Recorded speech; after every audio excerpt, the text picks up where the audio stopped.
نحمده ونصلي على رسوله الكريم اما بعد فاعوذ بالله من الشيطان الرجيم بسم الله الرحمن الرحيم والسماء رفعها ووضع الميزان ألا تطغوا في الميزان وَأَقِيمُوا الْوَزْنَ بِالْقِسْطِ وَلَا تُخْسِرُوا الْمِيزَانَ وَالْأَرْضَ وَضَعَهَا لِلْأَنَامِ فِيهَا فَاكِهَةٌ وَالنَّخْلُ ذَاتُ الْأَكْمَامِ وَالْحَبُّ ذُو الْعَصْفِ وَالرَّيْحَانُ فَبِأَيِّ آلَاءِ رَبِّكُمَا تُكَذِّبَانِ صدق اللہ العظیم۔ درود شریف پڑھ۔ اللہم صلی علی محمد وعلی آل محمد کما صلیت علی ابراہیم وعلی آل ابراہیم انکا حمید مجید۔ اللہم بارک علی محمد وعلی آل محمد کما بارکت علی ابراہیم وعلی آل ابراہیم انکا حمید مجید۔ اللہم صلی علی محمد افضل الصلوات۔ 27واں پارہ سورۃ الرحمن، رکوع نمبر 1 اور آیت نمبر 7 سے 12 تک تلاوت کی گئی ہے۔ اللہ رب العزت نے اس سورت کے آغاز میں سب سے پہلے اپنی صفت رحمان کا ذکر فرمایا اور پھر انسان پر، اس امت پر سب سے بڑا انعام جو اللہ نے کیا ہے وہ قرآن ہے، اس کا ذکر کیا ہے، قرآن۔ اور پھر اللہ نے انسان کو بتایا کہ تجھے میں نے پیدا کیا، خلق الانسان، اور پھر فرمایا کہ علمہ البیان، تجھے بولنا، اظہار ما فی الضمیر کرنا، فرمایا یہ رحمان نے سکھایا ہے۔ پھر اس کائنات میں پھیلی ہوئی اپنی قدرت کی نشانیاں جو میرے اور آپ کے لیے ہیں، آج کی تلاوت کردہ 11 آیت تک، 12ویں آیت میں تو پھر اللہ نے ذرا مجھے اور آپ کو تھوڑا سا جھنجھوڑا ہے، اس لیے 11 نمبر آیت تک اس کائنات میں پھیلی ہوئی اپنی قدرت کی نشانیاں جو میرے اور آپ کے لیے ان کا ذکر فرمایا ہے۔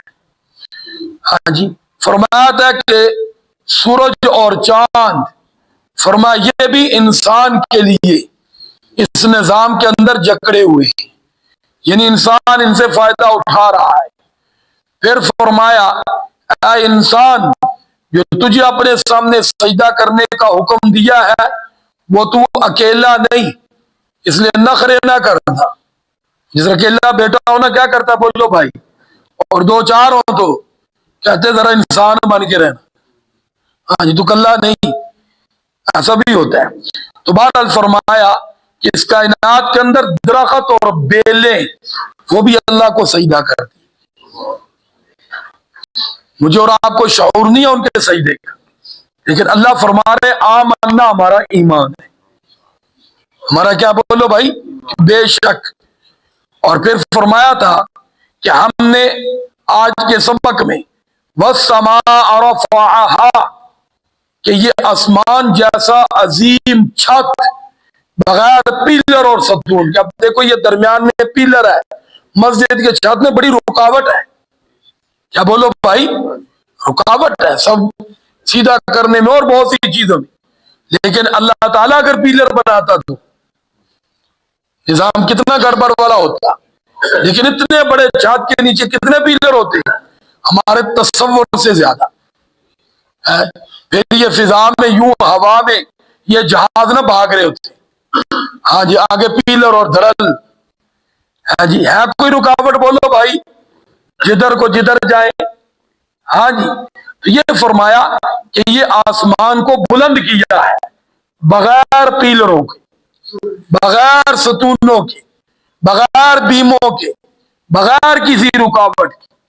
اور کتنا خوبصورت اور پیارا آسمان ہے کہ اس میں سے ہمیں بارش بھی ملتی ہے، اس میں رات کو ہمیں چاند اور ستاروں کی روشنی بھی ملتی ہے، دن کو سورج کی روشنی ملتی ہے. کس سے بولو بھائی؟ آسمان سے. ہاں جی. اور پھر فرمایا وَوَضَعَ الْمِيزَانَ، کیونکہ اصل انسان کا کام اس کائنات کے اندر عدل اور انصاف قائم کرنا ہے. ظلم زیادتی نہیں، ظلم زیادتی نہیں. نماز، روزہ، حج، زکات، اس سے بھی مقصد یہی ہے کہ انسان کے اندر عدل آئے. نماز کے اندر ایک سب میں ہمیں کھڑا کر کے یہ سبق دیا جاتا ہے کہ جس طرح ایک امام کے پیچھے کس طرح فرما بردار بن کے کھڑے ہوتے ہو کہ معاشرے کے بڑا سا بڑا سرکش جابر ظالم اگر وہ بھی امام کے پیچھے نماز میں کھڑا ہوتا ہے تو اطاعت میں ہوتا ہے. بولو ہے یہ نہیں ہے؟ امام قیام میں تو وہ کس میں بولو بھائی تھک گیا تب بھی کھڑا ہی رہے گا. آپ نے دیکھا ہوگا وہ رکوع میں ہے تو وہ کس میں جائے گا بولو. تو فرمایا اسی طرح جب اس چار دیواری سے باہر نکلو تو وہاں بھی ایک امام کی معیت میں رہو، ایک امیر کی معیت میں رہو. ہمیں تو اتنا حکم ہے کہ کہیں سفر پہ، کہیں کسی کام کے لیے 2-3 آدمی اکٹھے ہو جائیں تو پہلے اپنا امیر بنا دو، پہلے اپنا امیر بناؤ اور پھر اس کام کے بارے میں مشورہ کرو اور پھر امیر جو حکم دے دے اس کو قبول کرو. گھر کا بھی سربراہ امیر، خاندان کا سربراہ بھی امیر، گلی محلے کا سربراہ بھی امیر. لیکن جب آج کا ماحول جیسے ہے ایسا ہوگا تو میرے بھائی پھر تباہی ہوگی. گھر میں بھی دیکھ لو سربراہ کوئی نہیں، ہر آدمی کی اپنی مرضی ہے تو نظام کیا بولو بھائی تباہ برباد ہے. اور جو ذرا پیچھے چلے جائیں، ہم نے تو ظاہری بات وہ نظام اتنا نہیں دیکھا.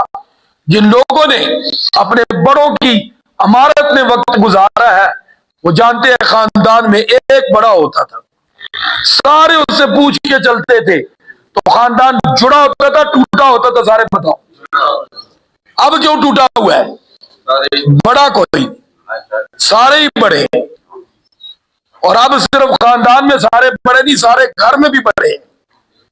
وہ کہتے ہیں ہوں تو جڑا جمع بھی بڑھتا ہے، اس کو بھی شعور آتا وہ بھی اپنا حکم جاری کر دیتا اور بھی ابے کو کہتا میں نہیں مانتا. بولو میں کس کو دیکھتا؟ بڑے بھائی کو. بچی کس کو دیکھتی ہے؟ بڑی بہن کو. وہ بھی ماں کے سامنے بولنا شروع ہو جاتی ہے اور جواب کیا آتا ہے؟ بڑے بدتمیز ہے، تو بھی بدتمیز ہو گیا. تو بھائی اس نے ان کو دیکھا ہے. اور ادھر بڑے فرما بردار ہوتے تھے، چھوٹے بھی ابا کو دیکھتے تھے، دادا کے سامنے گردن جھکا کے بیٹھا ہوا وہ بھی جھکا کے رکھتا تھا کہ بھائی ابا جھکا کے رکھتا ہے. چاچا کو دیکھا، بڑے بھائی کو دیکھا، بہن نے بڑی بہن کو دیکھا، ہاں جی شور نے بیوی نے شور کو دیکھا، سسر کے سامنے گردن جھکی اس کی بھی جھکی ہوتی تھی. ہاں شور کہتا تھا ابا جی تو بیوی بھی کیا کہتی تھی اس کی اپنے سسر کو ابا جی. ادھر کہنا کی کہہ رہی تو وہ بھی بول کے کہتی کیا کہنا ہے جیسے بولے گا وہ بھی ایسی بولے گی. اور آگے کیا ہے میری قدر کو نہیں قدر پتر کو نہیں کرتا میں کڑی لوڑ ہے. میرے بھائی ایک تو یہاں بھی اللہ رب العزت فرماتے ہیں ہم نے آسمان کو بلند کیا اور ووضع المیزان ترازو کو قائم کیا، ترازو انصاف. پھر فرمایا اللہ تطغوا فی المیزان، غور سے سنو، فرمایا ظلم نہیں کرنا ترازو کے بارے میں، عدل کے بارے میں ظلم نہیں کرنا. واضح فرمایا تمہارا باپ ہی کیوں نہ ہو، تمہارا اپنا ہی کیوں نہ ہو، جب بات عدل انصاف کی آئے گی تو تم نے رشتہ نہیں دیکھنا، تم نے وہاں حق بات بولنی ہے. وہ الگ بات ہے سامنے والد ہو تو احترام کو بھی سامنے رکھنا ہے، لیکن حق کا دامن چھوڑنا نہیں چھوڑنا. طرفداری اسلام میں نہیں، طرفداری نہیں۔ تو اللہ رب العزت فرماتے ہیں اللہ تطغوا فی المیزان، اس میزان کے بارے میں ظلم نہیں کرتا، اور وَأَقِیمُوا الْوَزْنَ بِالْقِسْطِ، دیکھو اس بات کو مزید کھولی جا رہی کہ فرمایا کہ قائم کرنا ہے اس میزان کو عدل کے ساتھ، عدل کے ساتھ۔ جس معاشرے میں عدل اور انصاف ہوتا ہے اس معاشرے کے اندر قتل نہیں ہوتا، یاد رکھنا، قتل نہیں ہوتا، اس معاشرے کے اندر دلوں میں بے سکونی نہیں ہوتی۔ اب ہمارے ہی مسلمان بھاگ بھاگ کے یورپ کیوں جاتے ہیں؟ سارے بولو، وہاں عدل ہے، انصاف ہے، کیا بولو بھائی، کہتے ہیں وہاں سکون ہے، وہاں تمہیں جان کا خطرہ کوئی، تمہارے مال کو خطرہ کوئی نہیں، تمہارے کاروبار کو بولو خطرہ کوئی نہیں، تمہاری محنت کا معاوضہ ملے گا۔ لیکن یہاں ایسا نہیں ہے۔ وجہ یہی ہے کہ ہم نے اسلام کو چھوڑ دیا، انہوں نے اسلام کو زبان سے دل سے قبول نہیں کیا، اسلام کے احکام کو معاشرے میں نافذ کیا۔ ایک اللہ والے کا جملہ بھی تھا، جب یورپ سے دعوتی دورے پہ یہ تبلیغ پہ گئے نا، واپس آئے، کسی نے پوچھا کیا دیکھا، اس نے کہا وہ حقیقت میں مسلمان تو نظر کوئی نہیں آیا لیکن اسلام نظر آیا ہے۔ مسلمان کا مطلب کیا ہے؟ کہنے والا کوئی نہیں ملا کہ میں مسلمان ہوں، کہ میں کیا ہوں، سارے بولو ہاں۔ وہ جس سے پوچھو، کوئی یہودی اپنے آپ کو کہتا ہے، کوئی عیسائی کہتا ہے، یعنی غیر مسلم، لیکن معاشرے میں کیا نظر آیا؟ بولو اسلام، اسلام کے احکام نظر آئے۔ جی ہاں، وہاں اگر فحاشی اور ریانی ہے بھی تو آپ نے دیکھا ہوگا کلب ہے، چار دیواری ہے، سارے بولو کیا ہے، اور ادھر معاملہ کیا ہے؟ کوئی محفوظ نہیں۔ ہاں جی، ادھر تو کوئی عزت دار بازار میں جائے اور وہ کہے کہ میں غلط نگاہوں سے محفوظ گھر پہنچ گئی ہوں، ہو سکتا ہے بولو بھائی، تو دکان پہ جائے تو دکان بھی بھیڑیے کی طرح دیکھ رہا ہوتا ہے کہ گاہک ہے یہ شکار آیا ہے۔ جی ہاں، تو بہرحال اللہ ہمیں سمجھ نصیب فرمائے۔ یہ ایک عمومی بات عرض کر رہا ہوں، الحمدللہ نیک لوگ بھی ہیں، لیکن عام ایک ہمارا معاشرہ یوں ہی ہے۔ اللہ اس کو ہمیں صحیح کرنے کی توفیق عطا فرمائے۔ خود بخود صحیح نہیں ہوگا، یعنی ہر آدمی اپنے حصے کا کام کرے تو انشاءاللہ صحیح ہو جائے گا۔ تو اللہ رب العزت پھر فرماتے ہیں وَالْأَرْضَ وَضَعَهَا لِلْأَنَامِ وَأَقِیمُوا الْوَزْنَ بِالْقِسْطِ وَلَا تُخْسِرُوا الْمِیزَانَ، اور فرمایا کہ جب ناپ تول کرنے لگو تو کمی نہیں کرنی۔ یاد رکھنا، تجارت کے بھی اصول ہے، کاروبار کا ایک بہترین اصول یہ ہے کہ جب تم گاہک کو کوئی چیز دو تو فرمایا دانہ دو دانے زیادہ ہی دو۔ یہ دال چینی کے آئیں گی، کس کے آئیں گے بولو بھائی؟ دال چینی کی۔ سیب مالٹا ایسی چیزیں ہیں تو اس میں دانہ دو دانے کے بجائے کوئی تھوڑا سا دانہ بڑا رکھ دو کہ بالکل برابر ہونے کے بجائے وہ تھوڑا سا بڑے ہونے کی وجہ سے وہ چیز والا پلڑا کیا بولو جھک جائے، جھک جائے۔ اور یہ ذہن میں رکھنا، دوسرے گاہک کو بھی حکم ہے کہ تم بھی پیسے دیتے ہوئے فراخ دلی کا مظاہرہ کرو۔ اگر اس نے محبت کا اظہار کیا ہے تو جتنے پیسے طے ہوئے ہیں تم بھی آنا دو آنا روپیہ 2 روپیہ آج کے دور میں زیادہ کرو۔ کیا کرو بولو بھائی؟ ہاں، دونوں طرف ہے، دونوں طرف ہے۔ تو کیا رہے گی بولو بھائی؟ محبت قائم رہے گی۔ لینے والا گھر آ کر نہیں کہے گا میرے ساتھ فراڈ ہوا، اور چیز بیچنے والا نہیں کہے گا مجھے نقلی نوٹ دے دیا۔ جی ہاں، یہاں دونوں طرف ہی میرے بھائی چھرا ہے۔ ہاں، چیز لینے والا کوشش کرتا ہے کہ یہ ساری مجھے دے دے اور فری میں دے دے، اور دینے والا کہتا ہے کہ کلو میں سارے ہی پیسے پورے ہو جائے باقی میں ویسے ہی منافع میں بیچ دوں۔ سارے بولو ایسا ہے یہ نہیں ہے جی، تو معاملہ دونوں طرف سے گڑبڑ ہے۔ اللہ رب العزت فرماتے ہیں وَالْأَرْضَ وَضَعَهَا لِلْأَنَامِ، مخلوق کے لیے ہم نے زمین کو بچھا دیا، اور کیا پیارا فرش ہے، نعمتوں سے بھر دیا۔ نعمتوں سے ساری چیزیں کہاں سے نکلتی ہے بولو؟ نمک ہم کھاتے ہیں کہاں سے آ رہا ہے؟ پہاڑ بھائی زمین میں ہی ہے نا. تیل ہے کہاں سے آ رہا بولو بھائی؟ کوئلہ کہاں سے آ رہا بولو بھائی؟ یہ سبزیاں پھل پھول کہاں سے آ رہا بولو؟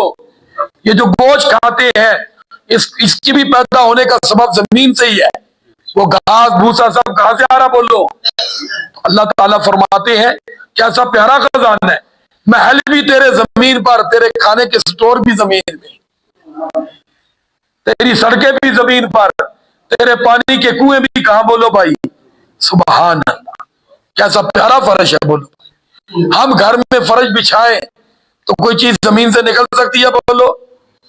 اوپر سے ایسا جناب وہ پلسٹر یا ٹائل ہوتی کہ اس بیچاری کے نیچے سے سانس بھی باہر نہیں آتا. ہاں جی، تو اللہ رب العزت فرماتے ہیں فیہا فاکہہ، اس زمین میں کیا ہے ذرا تھوڑی سی جھلک دکھا دی، فرمایا اس میں تیرے لیے میوے ہیں. والنخل، اس میں کیا بولو بھائی؟ کھجورے ہیں. ذات الاکمام، جن پر غلاف چڑھائے ہوئے. عموماً کھجور کے تحفظ کے لیے آج کے دور میں تو شاپر بھی آ گیا، یہ غلاف وغیرہ یہ چڑھاتے ہیں پرندے وغیرہ یا کوئی چیز اس کو خراب نہ کریں. پھر فرمایا والحب ذو العصف، اور چھلکے والے، فرمایا کہ تیرے لیے دانے بھی پیدا کیے، گندم. ہاں جی، اس کے اوپر بھی کیا ہوتا ہے بولو؟ بالی، جو پوری بالی بنی ہوتی ہے. اسی طرح چاول، تو فرمایا یہ بھی ہے بھوسے والے.